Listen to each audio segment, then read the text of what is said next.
നമസ്കാരം. കേട്ട് പഴകിയ ഒരു കഥയാണ്, എങ്കിലും ഒരുപാട് കാലിക പ്രസക്തിയുള്ള ഒരു കഥ. തൻ്റെ മക്കളോടും പേരക്കുട്ടികളോടുമൊപ്പം ജീവിച്ച ഒരു അപ്പൂപ്പൻ്റെ കഥയാണ് ഇത്. അവർ ഒന്നിച്ചിരുന്ന് ഭക്ഷണം കഴിക്കുന്നതിൽ ആനന്ദം കണ്ടെത്തിയിരുന്നു. വർഷമേറെ കഴിഞ്ഞപ്പോൾ അപ്പൂപ്പൻ്റെ ആരോഗ്യം ക്ഷയിക്കുകയും കൈകൾ വിറയ്ക്കുവാനും തുടങ്ങി.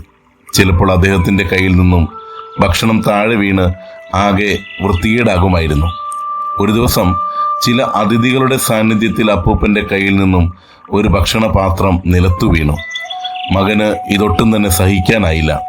വെറുപ്പോടുകൂടി അയാൾ പറഞ്ഞു, എനിക്കിനി അധികകാലം നിങ്ങളോടൊത്ത് കഴിയാനാവില്ല. ഇന്നു മുതൽ നിങ്ങളുടെ തന്നെ മുറിയിൽ ഒറ്റയ്ക്കിരുന്ന് ഭക്ഷണം കഴിക്കണം. അയാൾ തൻ്റെ അച്ഛന് നിലത്തു വീണാൽ പൊട്ടാത്ത തരത്തിലുള്ള മരക്കോപ്പ കൊടുത്തു.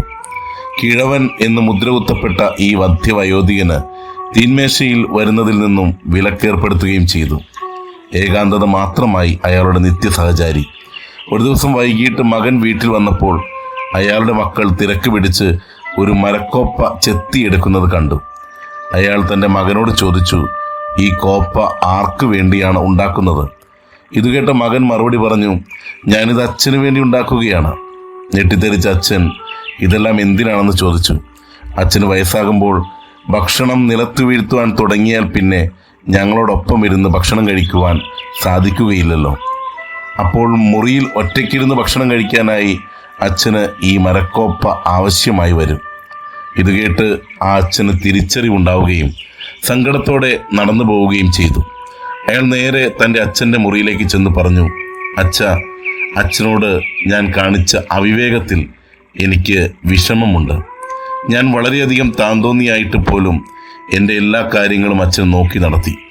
ഒറ്റയ്ക്കിരുന്ന് ഭക്ഷണം കഴിക്കുവാൻ അച്ഛൻ ഒരിക്കലും തന്നെ എന്നെ അനുവദിച്ചിട്ടില്ല. അച്ഛൻ അർഹിക്കുന്ന ബഹുമാനവും അന്തസ്സും നൽകാതിരുന്നതിന് എനിക്ക് മാപ്പ് നൽകണം. ദയവായി എന്നോട് ക്ഷമിക്കൂ. അന്ന് രാത്രി ആ കിഴവൻ പ്രായം കൂടിയ ഒരച്ഛനായി മാറുകയും മറ്റുള്ളവർക്കൊപ്പം തീന്മേശയിലിരുന്ന് ഭക്ഷണം ആസ്വദിക്കുകയും ചെയ്തു.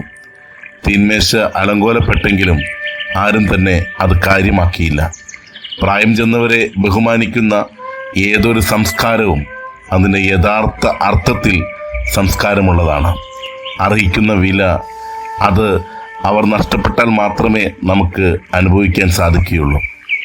അതുകൊണ്ട് കൂടെയുള്ളപ്പോൾ അർഹിക്കുന്ന വില നൽകുവാൻ നമുക്ക് സാധിക്കട്ടെ. സംസ്കാരമുള്ളവരായി യാത്ര തുടരാം. നമുക്ക് നന്മയുടെ സംസ്കാരം നേരുന്നു. ശുഭദിനം.